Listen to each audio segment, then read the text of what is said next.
absolute barn burner going on at Kyle Field in College Station right now. Look, we tonight at the with the Field of 12 After Dark, we got a little special edition, as you can tell. Hell, I've only been here once. I'm Clint Sterner, former quarterback at the University of Arkansas, and we got two more guys that that played a little quarterback back in their time that y'all are obviously familiar with. We got Bryce Petty, my man. How we doing? Bears out there. Yes, and we got Trevor Knight, all my Aggies out there, all my OU Sooners out there. Trevor, I'm sorry, I don't know who you identify with more, but my brother, it is an absolute honor to be here with you. We got an absolute barn burner going on right here in one of your old stomping grounds, my man. Uh-oh. Did we lose him? No way we lost him. Trevor, can't hear you, buddy. I feel like there's an apex of the excitement that was building. And, right. Of course, technical difficulties always seem to get us in these magic moments. But Clint, real quick, too, because I know everybody's kind of watching this game, man. This is unbelievable. I mean, who would have thought we got my man Zach Calzada coming off of the dude was just in the medical tent right now. We got 14 seconds left. I'm sure you guys have already seen the play. My YouTube TV stream is slow as all get out. But, I mean, you got to think that they're going to kick a field goal and win this dang thing right now, huh? Bryce, they've got to. And you look, I live down here in Aggie country, man. I'm right outside of Houston. And I'm telling you, man, you guys know this. Hell, I mean, y'all been around college football. It happens in pro football. This Zach Calzada kid has taken an absolute beating since Arkansas. Arkansas was able to beat this Aggie football team in Dallas, and then Mississippi State beat them in Kyle Field last week. I mean, this kid has taken an absolute beating, and here he is. I mean, not only having one hell of a football game. Now, statistically, he has put a hell of a football game together. Yeah. But like you just said, on a touchdown throw, he gets hit low and looks like he blows out his knee. He goes into medical tent. He comes back out and leads A&M on a drive that has left them, it's a 38-38 ball game, has left them with a short chip shot field goal to beat the number one team in the country. This is storybook ending type of stuff, my man.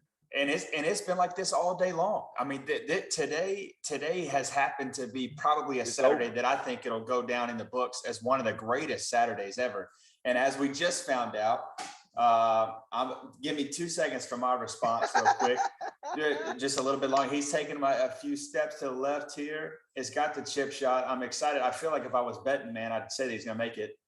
Oh my gosh, that thing took a hard left and then came back, didn't it? Look at that. Yeah. Look at that. Down goes the Crimson Tide. Hey, Bryce, that looked like my drive off of the first tee last week when we were up there playing golf, man. Yeah, look, this is absolute. I mean, this is a monster game for A&M. Let's start right there. Hey, look, everybody out there, you're watching the Field of 12 After Dark, and what I want you to do is I want you to call your friends, call your family, because we got something rocking and rolling here. I know right now it's just me and Bryce Petty, but we got Trevor Knight joining us. He's working on some. I know with that office back there, it's hard to believe, but there's some technical difficulties going on. We got a beautiful evening set up for you right now. I don't know where the hell else you can go, and you can get three former quarterbacks cussing and discussing what's going on in college football on this beautiful Saturday. And look, Trevor, you with us, baby? Can I hear you? Can I hear you? Let me hear your beautiful voice one time. Nope, you got to turn that thing on, baby. You got to turn that thing on. I still can't. Hey, you look good, though. You look good, damn it. There ain't no doubt about that. Bryce, God, I love it. I mean, Bryce, here's the deal. Let's start right here. I mean, this is the black and white of it, my man, is Jimbo Fisher and Mike Elko absolutely needed this victory right here. You and I have talked about it, man. You can't come into the season with college football analysts talking about they're going to go 12-0, they're going to be the college football playoffs, and then all of a sudden you're 3-2 with two losses that nobody saw coming, on the verge of 3-3, and some people might start questioning your gig. Some people might start questioning the future of A&M, and this victory right here erases it all, man. This is exactly what my man Jimbo Fisher and Mike Elko needed, no question. And he's had to, right? So we were talking before the show. I mean, we just signed an extension to 2031 on a hell of a contract. And what we were talking about is, okay, outside of our guy Jameis eating dubs, who is Jimbo really put in a picture and put a product on the field to really validate that. Now, that dude is the king of College Station. That dude is the king of Northgate. Zach Calzada is going to walk in there with my man, Johnny Mansell, probably shots on shots on shots. And I hope he does. But to that point, this is that statement win that ever since they joined the SEC, they wanted that statement win at home. They had it in Tuscaloosa in 12. This is what gives it to them at home. And I think it's just a beautiful story, man. I mean, this was I think they were saying like 567 days since Alabama's last loss. I mean, this is beautiful. It's a beautiful storybook ending right here. Beginning, not ending. Right. Trevor. One more time. I'm in, baby. I'm in. We're finally here. Hey, I think that I am having Wi-Fi issues because of all the text I'm getting right now. Phone is blowing up. For a guy like me, playing at OU, watching that game this morning, unbelievable football game. And now to watch this, I still got it pulled up on my phone. Aggie Land, Kyle Field is going absolutely nuts. Bryce, to your point, the last time that the Aggies knocked off the Crimson Tide, Johnny Football was around. It's the hoopla, right? They implode the stadium down there just to build a new one up, basically because of that win, right? Yep. Now they're celebrating in that beautiful new stadium. Massive win for Jimbo Fisher and massive win for the Aggies. Unbelievable. Trevor, real quick, man, you're the only one with experience in College Station, man. I mean, we all from the outside. Look, I was at the SEC Network. I saw some things with Kevin Sumlin. I've obviously followed. I've lived down here in Aggie country. I followed Jimbo Fisher. Look, man, I mean, I know he's contracted through 2031, but I mean, this wasn't going to be good, man. This wasn't going to be the good for the future of Jimbo Fisher if he just started 3-3 with 3 SEC West losses. I mean, in your mind, how big was this victory tonight, not only for the Aggies, and because the Aggies beat the Crimson Tide, but for Jimbo Fisher and the fact that he's going to be at A&M until 31. Guys, look at this. I mean, this is why we do what we do. This is why we love football, right?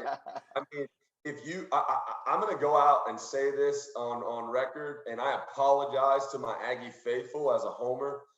I, all week long, in every conversation I had, gave the Aggies 0% chance to win this game. You're not alone. I think everybody did. As did the rest of the world, right? Yeah. My only concern was, I hope we don't get embarrassed 59-0 to get it home like it happened several years ago, right? I was hoping to put a few points on the board and maybe get a little confidence with a younger quarterback, a younger team.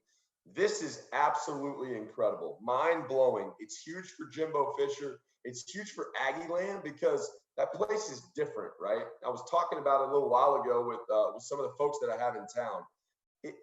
To win in Aggie Land goes a little bit further because of the roots of the tradition of how that fan base is, right? I mean, they're going to show up, they're going to stand each and every night. But to have staple wins like this, that's what keeps the money flowing. That's what keeps the people coming back each and every week to Kyle Field. Absolutely massive for Jimbo and the squad. Well, what about this? Going.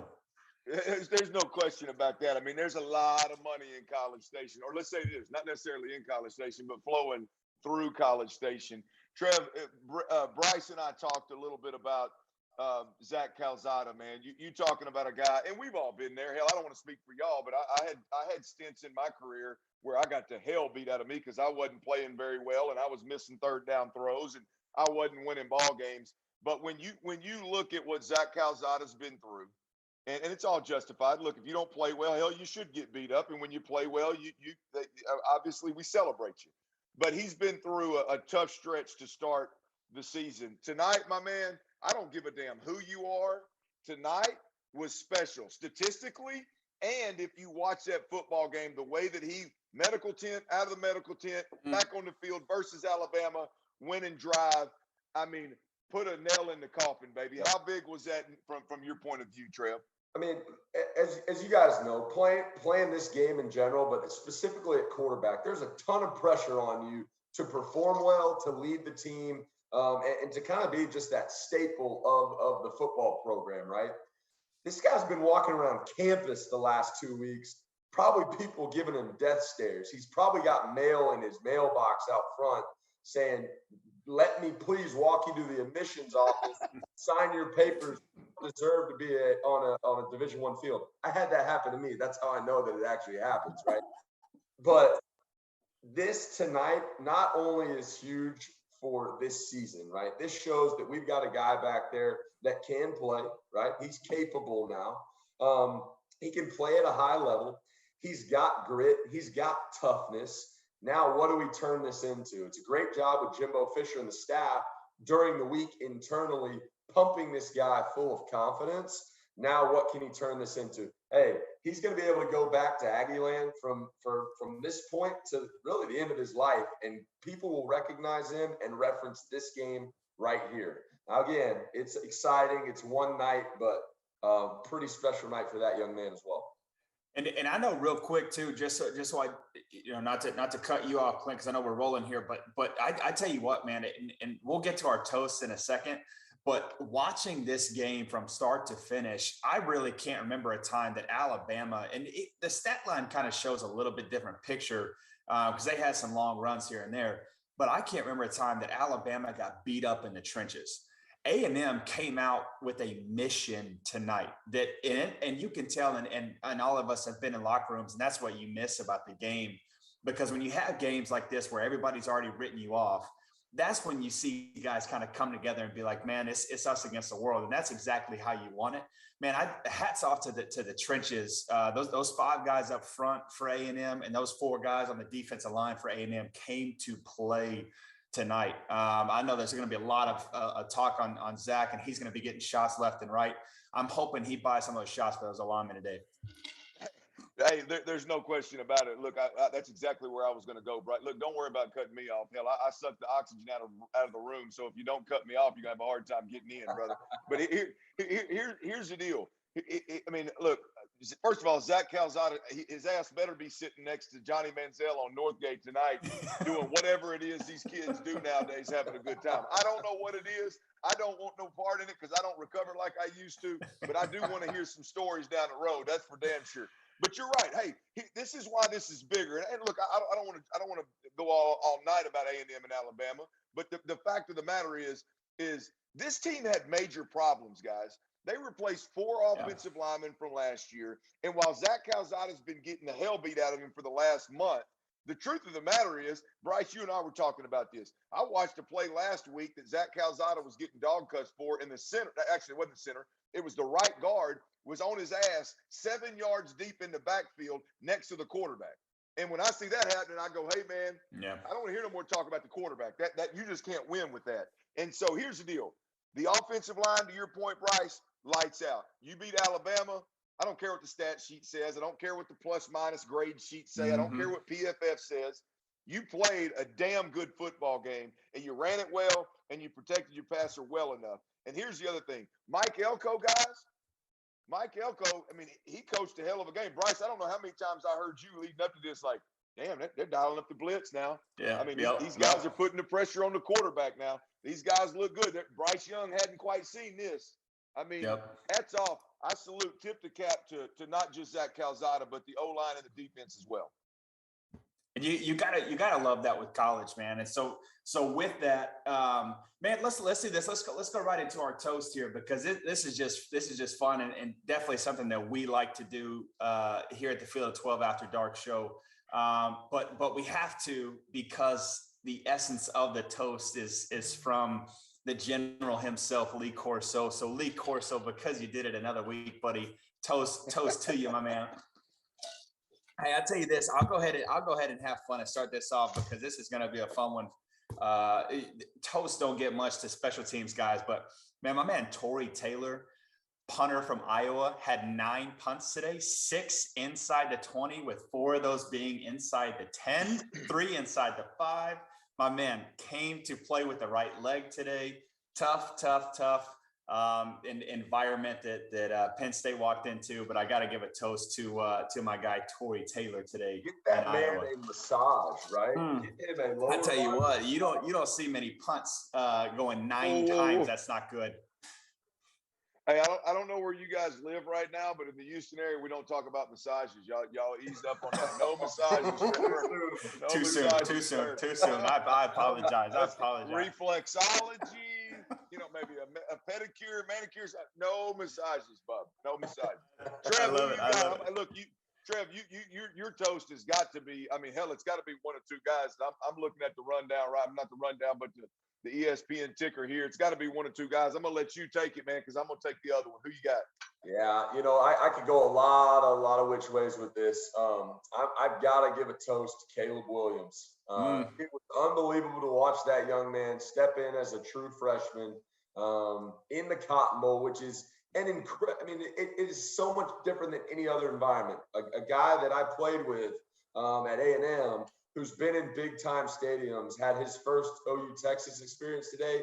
He said, man, I didn't realize it was like that. It is just different. And this guy goes in there and battles his way back, plays really good football, leads that group. And that was the biggest point that I'll make. And I know we'll get to this game later, but toast to Caleb Williams.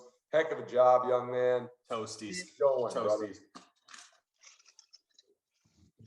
You know what's a good day too, real quick, Clint, when Trevor's toasting with water and not Dude, I'm still recovering. My voice may go out halfway through this thing. We were screaming. I love it. Clint, who you got for our toast, buddies? There's been many a days as of late that I wish I would have chose water over tequila, but I mean, hell, here I go again. I had to learn. But anyway, yeah, look, I mean, I knew he was going to go one of two directions, and here's the deal. I'll go the other direction, man. I mean, we've talked a lot about him tonight. Zach Calzada. Yeah. I mean, I tip my cap, brother. I mean, just to withstand the beating that my man's taken over the last month. Bryce, you and I talked about this a couple of weeks ago, man, of like, hey, I had a pager when I was playing. I didn't have a Twitter page. You know what I mean? I had the old pager on my hip. So I don't know necessarily what it's like, but I bet he's taking an absolute beating. To show the toughness, the mental toughness. Forget the athletic ability and the QB ability, the skill set, and all that jive. To come out and do what he did tonight, after what he's been through, clearly the kid there's a certain level of poise. The intangibles are through the roof, and this kid is special. And I don't know what's going to happen beyond tonight, but damn it, tonight. Man, here's to you, my brother. I mean, that's just a big time job. Go have one, man. Zach. Go have one. I love it. Well, hey, real quick too, before we get to these games, man, because we got some good ones. We need to do a homage of our own to Bet Rivers, man. But so let me tell you guys a little bit about our partners over at Bet Rivers Sportsbook. If you haven't signed up with Bet Rivers yet, now is the time, because they're offering a $250 match bonus for your first deposit. But what sets them apart is they require just one playthrough to turn your bonus into cash money, like my man Johnny Manziel tonight at Northgate with their new Rush Pay instant approval withdrawing your winnings. Is safer, more secure, and more reliable. With football season kicking off, get into the action by going to betrivers.com today or by downloading the Bet Rivers iOS app. Must be 21 years or older. Gambling problem? Call 1-800-GAMBLER. Man, gents, so I tell you what, okay, so we got some interesting things to move to, because what we just witnessed is number one go down. And this was kind of a conversation that we had been talking about before leading up to this show, is that Alabama, is Georgia showing enough to jump them? Alabama's going to keep winning. They're going to be the guy. Well, Alabama's down. Alabama's going down. They just went down. They got a long flight back to Tuscaloosa, which kind of brings us to Georgia. And Georgia, again, Clint, you being the SEC guy down here, I mean, what we're seeing from Georgia week in and week out is dominant football on both sides of the ball. We got Stetson Bennett, who is just operating that offense. They keep calling him a game manager. I don't know why, because the guy is tossing up numbers. He's running in and out of defenses, doing his thing. So you got them just routing Auburn right now. I mean, what's left on that schedule for Georgia for you to say, I mean, this ought to be a hell of an SEC championship game down in December, correct? Yeah, no question about it. Look, I mean, 34-10 over Auburn today. I'll say this. I think Auburn was probably the most – I mean, you look at their schedule in the past, you had Arkansas and you had Clemson. really were the two teams in Georgia's past that challenged them, right? Or we thought would challenge them. Arkansas didn't do a damn thing. Let's be clear. But we thought would challenge them, right? And I said this all along, but I definitely said it after the Arkansas game, is the only thing left for Georgia, guys, was for a more balanced attack offensively to test their defense, if you will, right? And see if their defense was actually as legit as it the stats would tell you that it is. I thought Auburn, although they're not the best, most two-dimensional team in the country, I thought what we saw from Bo Nix last week at LSU, winning down in Death Valley, I thought, hey, he throws it better than anybody they've seen. They've got a really good run attack. If they go down there and shut these guys out, then they'll go to a whole nother level. Well, guess what? Georgia shut them down. 34-10 was the game. It was never really a game beyond midway through the first quarter. And look, Bryce, you asked about Georgia's schedule. They got two games left on their schedule that are going to be absolute monsters for them. And I believe this, right? Florida, you already know that's a rivalry game, guys. We've all played in rivalry games. Who knows what the hell that's going to end up looking like? Yep. And Florida is one of the teams in the SEC that has the horses. They may not play well. They may not communicate. They may not have great chemistry. But they got the horses, and they can show up, right? So you got Florida in 2 weeks, but next week, guys, you got the University of Kentucky. I think Mark Stoops they beat up on who they beat up on. They beat up on somebody tonight. They beat up on LSU tonight. Yeah, Kentucky. I was thinking that was last week. That's Kentucky. Kentucky beat up on LSU tonight, and so they're rocking and rolling, guys. So yeah, Georgia's got a couple of games left on their schedule that could challenge them. But I think your point is, Bryce, is that Georgia is the undisputed number one where we sit right now. Is that fair to say, Trevor? Absolutely. The way that defense is playing, the way that they're beating people, that's the only team now. Prior to this week, I obviously had Alabama in that as well. But the only team now that I feel confident that they can walk into any stadium in the country and really impose their will on their opponent and walk out of there victorious. Probably the only team right now that I think runs the table. I think they get to the college football playoff unblemished. I know they have some of those trap games in there, and we've got a lot of football left to play. But where we sit and where I sit, that's the only team that I have any level of comfortability saying that about, right? Here, Bryce. Here's what's interesting, bro. We talked about this a couple of weeks ago. Is right now you got Georgia sitting at number one, and I don't give a damn what anybody says. Alabama's vulnerable. I mean, they almost got beat by Florida on the road. Yep. They got beat by A&M on the road today. They still got Auburn on the schedule. They still got an SEC championship on the schedule if that is what unfolds in the future. But Alabama's not the old Alabama where, man, they're just running through folks like mess through a goose. And it's just a matter of the SEC game, right? The SEC championship game, right? That ain't the case, man. I mean, Alabama's got some work to do, and I think they're awfully vulnerable moving down the stretch. So my point in saying that, guys, is that I think it's safe to say Georgia's going to be number one. And right now, if we had to put a college football playoff together, that'd be number one. Hey, them other three spots are wide open, baby. Them other three spots are what Clemson ain't in the mix. I mean, they may be in the mix, but they're definitely not in stone.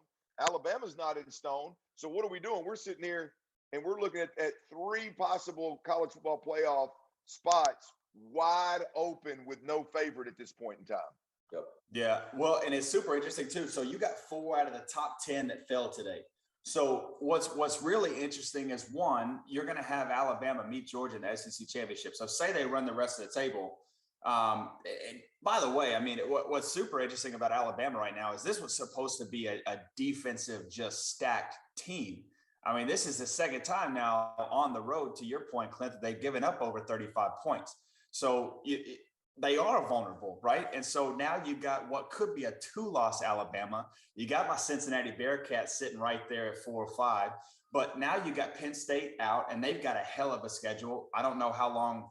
Oh my gosh, so bad. Clint, quarterback. Starting quarterback for Penn State. Yeah, Penn State. That's there you go, Clifford. So I don't know how long he's going to be. How he's going to be out for. I don't know because I was talking about him. I was talking about him all day today. That's so bad. I was talking about him all day today too. So you got really Georgia, Iowa. I'm assuming 1-2. Now does Cincinnati keep going up, or does OU hop them? Going to this top 4, which let's talk about that game for a little bit, right? So you've got a hell of a I'm getting there. Hold your roll there. So if we go to this Red River Showdown, screen on your ass, come on, you know where I live. So if we talk about this Red River Showdown, Trevor, I know you were there, and Clint and I were watching it too. What did we see from OU today? I mean, we had a shoe-in for Heisman winner go down, which was again week in, week out. We thought it was coming at some point. You got the crowd, yelling for our boy Caleb Williams. So what did we see today, Trevor, that would make you say, hey, this is a top 4 team in the country, and then where does it go from here? I tell you what, man. I prefaced it at the beginning of the show, but an incredible atmosphere there at the Cotton Bowl, as it always is, but heightened, right? We're coming off of a COVID year. The state fair is back. There's corn dogs and fried everything flying around. Bryce, I know you were out there with your family the other week. Yep. Just even before you got into the stadium, there's just that aura, right? You got 2 very storied programs, a lot of trash talking going on. And so we walk into the stadium, you see the split right down the middle, right? Half burnt orange, half crimson. And boom, first play of the game, 75 yards on the smoke screen. Jaw hits the floor. Next thing, 3 and out, boom, block punt, recovered for not for a touchdown, but essentially right there on the 3-yard line, they punch it in. 14-0 with, I think, over 13 minutes left in the first quarter. Texas comes out. They scored 28 points in that first quarter. And I'm sitting here telling all the people that I went with and that I'm sitting with, one of these teams came to play today, and they've got a little, a little juice to them, and the other absolutely does not. I was referring to the team that does not as Oklahoma at the time, obviously, and Texas came out firing, right? At the end of the game, all I hear now is Texas didn't have any juice. OU came to play. You could write a book on the story of that game and the ups and downs, but like we mentioned, my toast of the day, Caleb Williams coming in to replace what we all talked about at the beginning of the year as the front runner for the Heisman Trophy, the guy that if he just honestly manages the game and plays and makes some of these crazy throws like he normally does, he's going to be in New York City. Now, he may not be starting another college football game this year because this young man came in and just battled and battled and battled. And it was a full team approach. I thought Lincoln Riley did a great job throwing some wrinkles in there. You saw him get some confidence towards the end of the game with Caleb in there, which I liked seeing. I know there was communication between those 2 guys because he's not the full-time starter, right? Hey, this is something we put in the game plan for Spencer. Do you like it? Do you not? And then you see a really gutsy call. It's a must-have 2-point conversion in the ball game. He pulls Caleb Williams back out, puts number 7 Spencer Rattler back in there, and he throws a really, really nice pass to Drake Stoops, son of Bob Stoops, there to get that 2-point conversion, just because he had gotten all the reps at that play. Again, you could write an absolute story on this game, but probably, if not the best sporting event I've ever been a part of in person. Just unbelievable, guys. Trev, we got to hit on a little something, though, man. I mean, you said Spencer Rattler may have taken his last snap at quarterback at OU. Hell, I don't know how he hadn't at this point in time. I mean, but let's address that, man. Is Spencer Rattler done as the quarterback at the University of Oklahoma? Man, that's been the conversation here for the past 5 hours or so. 3 weeks ago, 4 weeks ago, we're saying, hey, his last pass is going to be the last game of this year because he's going to go number 1 in the draft, right? Now we are literally sitting here saying, should we check the portal? Is he in there tonight? Is he going to be in there on Monday? What are the conversations going on internally, right? I mean, Spencer Rattler is a phenomenal football player. But how could you not give the reins to Caleb Williams next week against TCU after that performance? I feel for Lincoln Riley and the staff, because that's a huge decision to make. Because one way or the other, you kind of you're at a fork in the road, right? You got to pick one and roll with it, and you don't want to make the wrong decision. Trevor, Bryce, what are your thoughts on that? And that's the topic of the night, guys. I mean, that's the topic of the day in college football is, yes, OU made an unbelievable comeback and beat the University of Texas in one of the biggest football games of every single college football season. Any way you slice it. Doesn't matter the records. That game right there is must-see TV. And it was great that OU came back. But unfortunately, or fortunately, it's overshadowed with who's going to be the quarterback moving forward at the University of Oklahoma. Bryce, a little different lens you're looking through. There's no former player for either school. What's your thoughts on that in particular? Well, I mean, shit, man. Trevor and I have been talking about this almost every week that we have our podcast. Is there is and you said it best, 2 weeks ago, that expectations are put on you for a reason. If you don't have expectations, no one's talking about you. And so for really both, Spencer Rattler and Lincoln Riley, it's been this conversation for the last 6 weeks of, they're winning, but at the same time, they're not winning the way they need to be winning. And a lot of that sits, as we all know, kind of right on our shoulders. And, Spencer Rattler, from what Lincoln said on the field today, coming out of half, it's a turnover problem. And it has been a turnover problem. But what was interesting about today, that I thought, is that Caleb came out with a smile on his face, and it was just different. There was a different energy. There was a different moxie about who he was in that huddle for them, to where, to Trevor's question, I think it's a no-brainer. I think Caleb Williams is your guy. And I don't think now you don't need pressure from fans to sit there and be like, man, you got to play, you got to pick it up. We saw it in Manhattan last week, not the Manhattan, in the Northeast, Manhattan and Kansas, when they went down to Kansas State. And what I really wanted to see from Spencer was a little bit more juice, a little bit more sense of urgency to say, hey, man, I'm your guy, and this is why. I really didn't see it then. He's got a hell of an arm talent. I mean, it's dripping off of him. But at the same time, as we all know, too, in the quarterback room, there's so much more to being a captain, a leader, executing in that huddle, especially on that side of the ball, than just arm talent alone. The interesting part, again, kind of what I was alluding to before, but they went heavy on the run when Caleb came in a little bit. And Kennedy Brooks is a guy that needs to be getting 20 plus carries a game. And that was another thing that we had talked about in our podcast, that where is this front five that just mauls people? Where are these cats that are getting 250 plus yards on the ground every week? Whether they were putting too much on Spencer or they couldn't ever get to the run because they were always playing down, who knows? What we do know is that Caleb is that guy to sit there and sling that ball off his back foot, 60 yards. He can take a 4th and 1, 66 yards to the house, cold, which, by the way, toast to that dude, because as we all know, coming off the bench is hard enough when your legs are cold and you just warmed up for 30 minutes and then you just sat there for another 30 minutes and you got to go run 66 yards. But what he brought was just a different type of energy, a smile, a juice to his face. And so I think it's a no-brainer. He needs to be in the transfer portal, which you alluded to. I saw that your tweet had a little retweet too, but Jimbo Fisher is going to be like, hey man, I don't need him. I don't need him. What would be interesting if my man James Franklin is up there calling him right now. So I've got a question here for both you guys.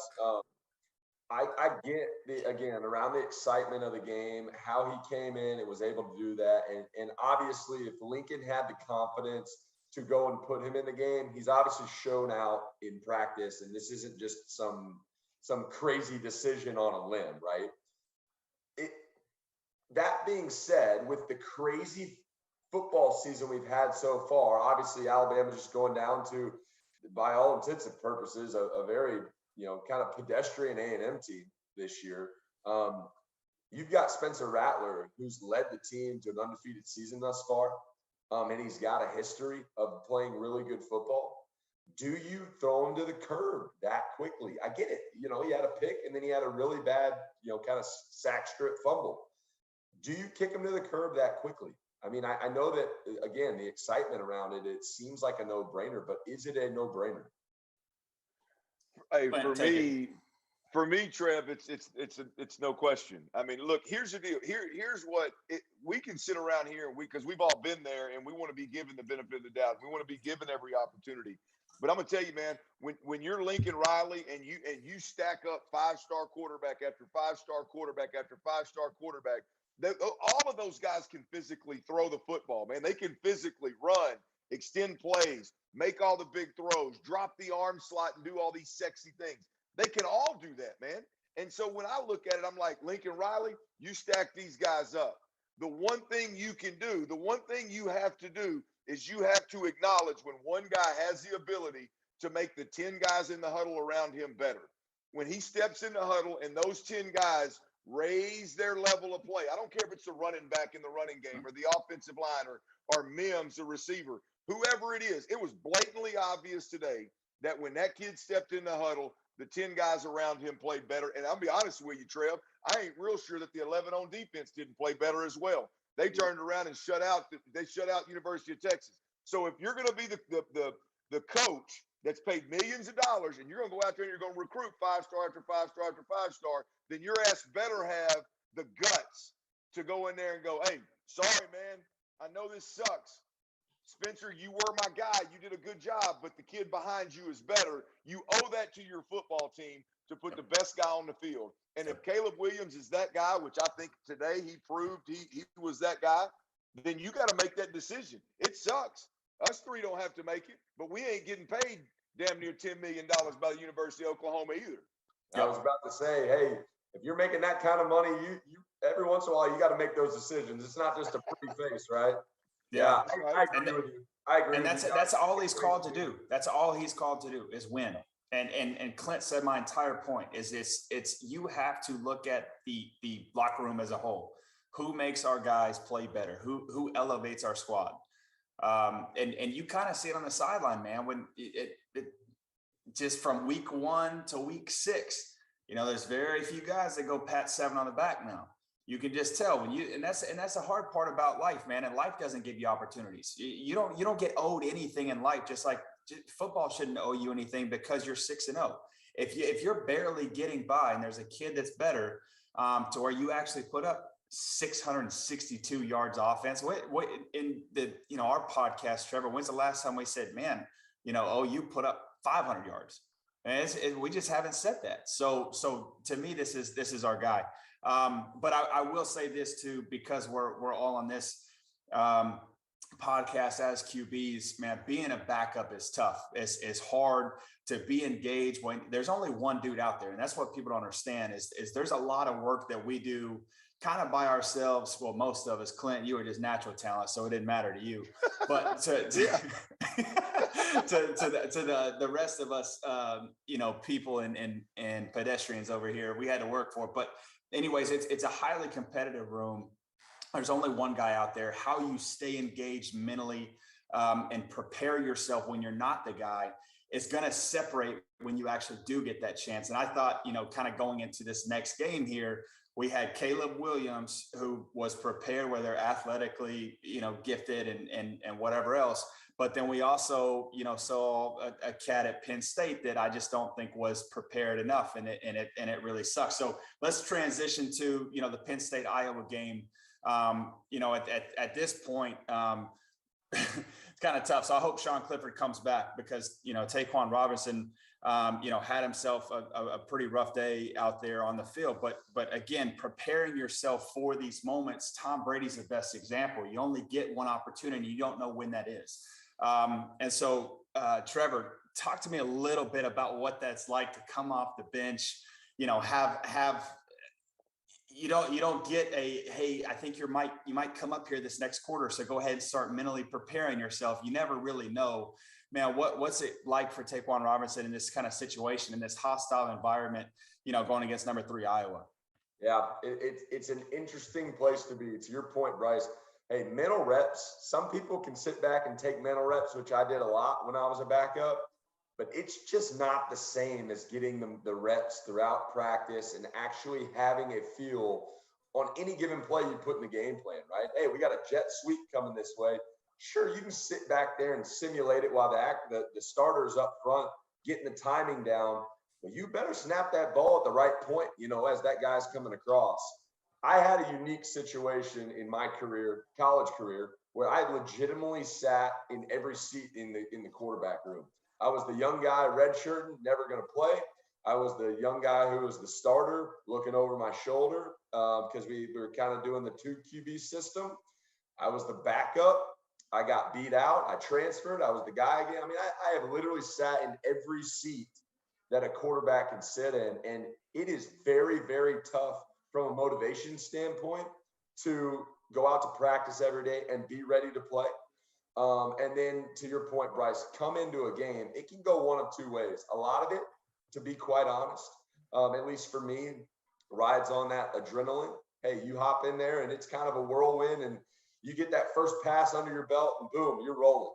Kind of like Caleb did. He broke that long run and got that touchdown, and then he was just rolling from there. The same thing didn't happen up here, in Iowa City this weekend. You come in, you're a little bit timid. You probably didn't study as hard as you should have because Sean Clifford's the guy, and he's going to go up here and he's going to lead us to a victory. And I think there was just a lack of attention to detail in preparation this week to come in when your time is called to come in and try and win a football game, right? Yeah, I agree.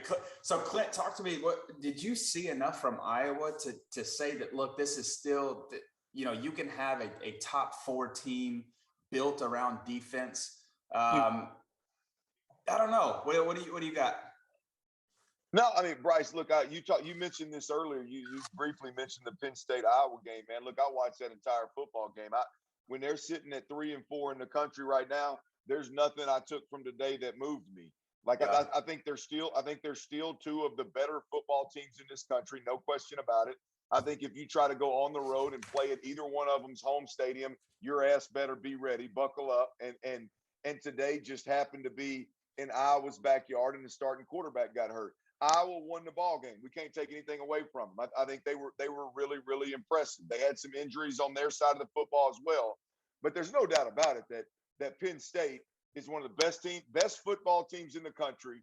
And had their quarterback not gone down, they may have beat Iowa by double digits.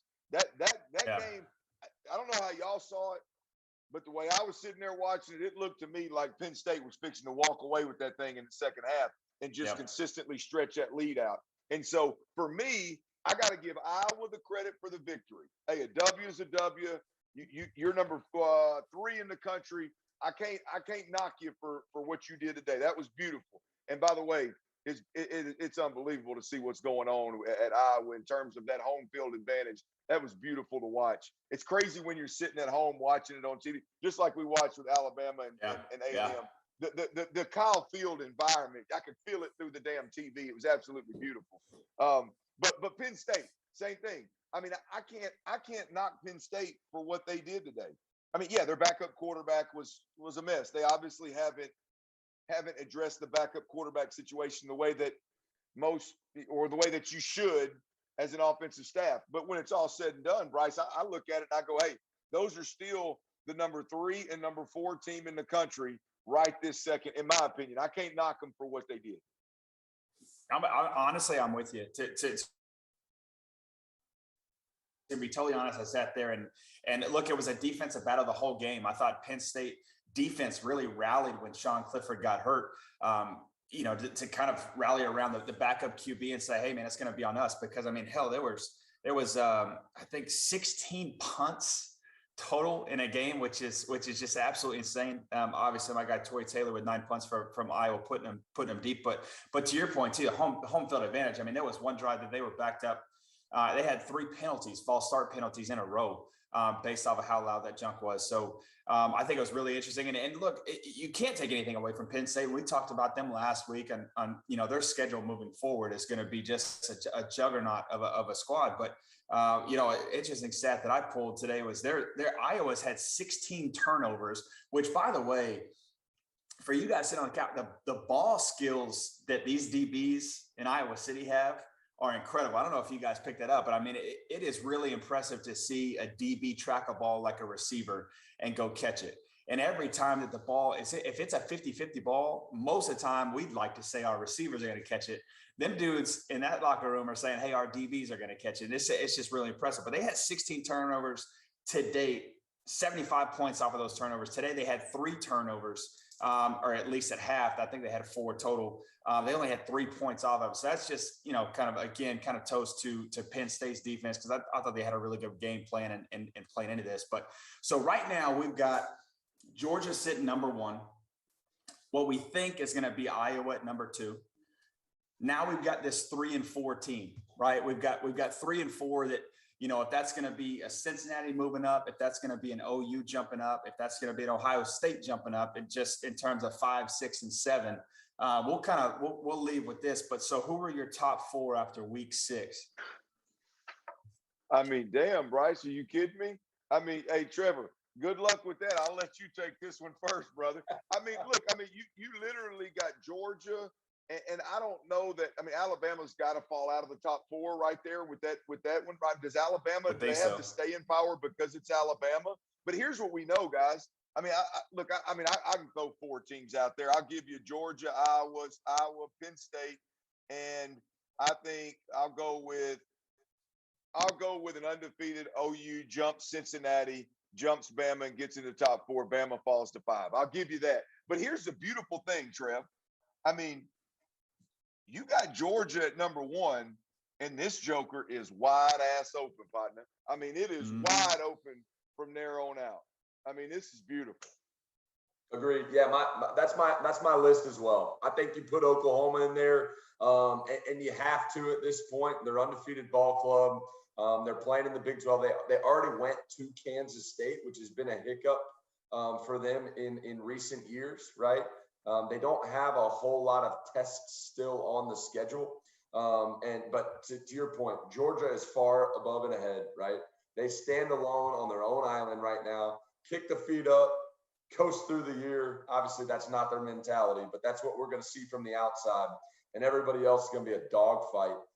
It's going to be interesting to see not only who ends up in that top 4, but I think there's going to be every year that this happens, right? But I think there's going to be, for the first time, a very, very stiff debate on who gets into that Final 4, because they're not going to be undefeated teams. It's not going to be, this versus that in Group of 5 versus, Power 5. It's going to be some very difficult conversations around that board table. So it'll be fun to watch it play out. Man, I love it. I love it. And it just so, again, I get to put it in here. I think Cincinnati's done what they've needed to do. Notre Dame came out with another win, which is great. We just need to keep them rolling and just keep patting them. You got an NIL deal with Dude, I tell you what, just keep on patting them on the butt. Look, I think it's Georgia, Iowa, and then I think unfortunately, I think it's just going to happen. I think OU is going to jump Cincinnati. I think it's going to be OU, Cincinnati at 4. I think Alabama's going to sit at 5. And then it's just going to be a dog track to the rest. What you got, buddy? Hey, Bryce. Go ahead, Trev. Here's the deal, man, is we're going to find out a lot this week, Bryce, about this Cincinnati deal, because I told you it ain't going to happen. It don't matter if they beat Notre Dame or not. It ain't going to happen. But we're going to find out a lot this week, because you got one of the biggest brands in college football sitting at number 9 right now, 5-0. Got them a dub today. Michigan won, didn't they? Did I miss something? No, I think Michigan did. No. I think Michigan did win. I think they pulled it out. They beat Nebraska, right? They pulled that out. Yep, they did. Okay, they're gonna be sitting at 6-0. OU's gonna be sitting at 6-0 after that W. You want to put a little something on whether both of those teams jump Cincinnati this week? Michigan's gonna jump from 9, and they're gonna jump over 5 Cincinnati. Wow. Off barely being a Nebraska team? Hey, I'm not. We've talked about this, damn it, Bryce. I'll headbutt you through this Zoom call right now. I will find your address. Hey, bro, we've talked about this. It's not my look. I want to see Cincinnati succeed, but I'm telling you, them decision makers around that boardroom table that Trev was just talking about, man, they're gonna do everything they can to keep Cincinnati out. And if you think of 5-0 Cincinnati that just beat Notre Dame after Notre Dame barely squeaking one out today, you don't think they're getting challenged by OU and Michigan this week, getting jumped? Michigan will be the challenge. I'm really going out on a limb there. I think Michigan jumps Cincinnati this week. What do you think? I think hell no. We'll go ahead and go to Trevor though. We'll go ahead and go to Trevor. What do you think? Do you think, because remember Ohio State's been rolling too. So this is going to be a really interesting, to your point, Clint, I think it's going to be really interesting to be in that war room. You know, how you knock a team, and can a team jump that much? Does Alabama fall out of the top 4? That's another big thing. That's a big brand. They're great for the college playoffs because they've been there since, you know, the freaking start of it. But to me too, I really think that this is going to catapult this 12 or this 8. There has 100%. To be something there, and they have to be counting money. I mean, we know how much basketball gets, you know, with 64 teams been in there in March Madness. This only catapults that conversation to say we're missing out. Because, to your point, we can have the Michigans, we can have the Oregons even in here at number 8, and I think they won today. Maybe they actually might still be playing right now, to be totally honest with you too. Anyways, all that being said, there's room for more brands, bigger brands, more money, and then you still get to have this Cincinnati, you know, kind of Cinderella story, which I just think is good for ball altogether. But anyways, that's it, man. I tell you what, it's been a hell of a show. Trevor, do you have anything on that beautiful mind of yours to kind of just lead us off with?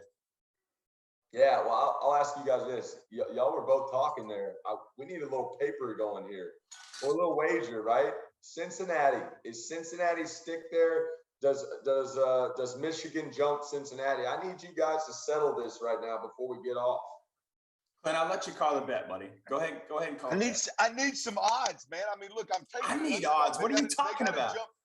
They got to jump 5. Like this week, they got to jump 5 spots over Cincinnati. I get the damn odds. I mean, you got the one that's sitting at 5 with their 5-0. They won on Thursday night in primetime football. They won like 802 to nothing. I mean, are you shitting me? Damn right. That's exactly why I'm not giving you odds. Okay, call it whatever you want. What is that drink you got? I got it's called long drink. It's called long drink.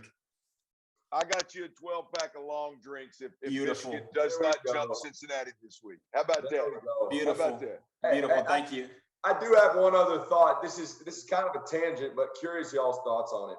With the whole NIL deal, which we've talked about more towards the beginning of the year, and it's, you know, we've kind of tabled it, and I think all these programs have as well.